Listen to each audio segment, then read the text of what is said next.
Bienvenue dans Investir au féminin, une mini-série de vidéos afin de démystifier l'investissement et réussir à passer le cap. Je m'appelle Victoire Roche et je suis responsable de la distribution digitale pour BlackRock en France. Dans cette vidéo, nous allons parler de deux éléments clés pour bien réussir vos investissements. Premièrement, définir clairement votre projet d'investissement et dans un second temps, choisir votre mode de gestion. Comment définir votre projet d'investissement? Avant d'investir, il est important de définir un projet clair. Cela signifie déterminer un objectif d'investissement, un horizon de placement, donc combien de temps vous comptez investir, et un profil de risque, c'est-à-dire quel est le niveau de risque que vous êtes prêt à accepter. Par exemple, si vous investissez pour la retraite dans 30 ans, vous avez un horizon qui est long et vous pouvez peut-être prendre plus de risques. Si vous investissez en revanche pour un projet à 3 ou 5 ans, il faudra donc ajuster le niveau de risque en conséquence. Deuxièmement, quel type de gestion adopter? Il existe deux grandes approches en matière de gestion de vos investissements, la gestion active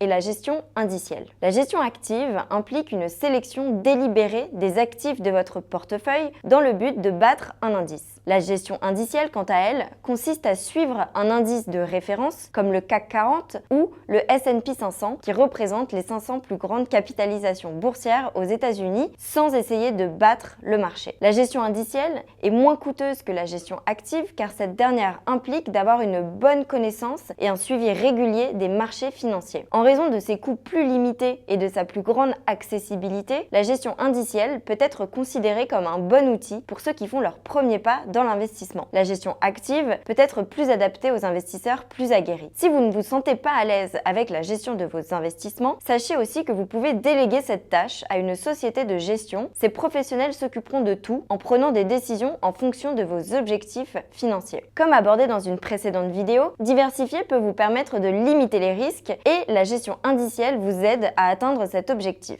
Par exemple, lorsque vous achetez un ETF qui suit un indice boursier, vous investissez directement dans plusieurs dizaines voire centaines d'actions, limitant ainsi l'impact de la fluctuation du cours de l'une d'entre elles. Si vous choisissez l'approche de gestion active en revanche et vous sélectionnez vous-même les titres de votre portefeuille, assurez-vous bien de les diversifier. En conclusion, investir selon ses objectifs et sa gestion préférée, que vous optiez pour une gestion active ou une gestion indicielle, l'important est de bien définir vos objectifs, votre horizon de placement ainsi que votre profil de risque. Et surtout, n'oubliez pas, diversifier vos investissements est essentiel pour gérer les risques.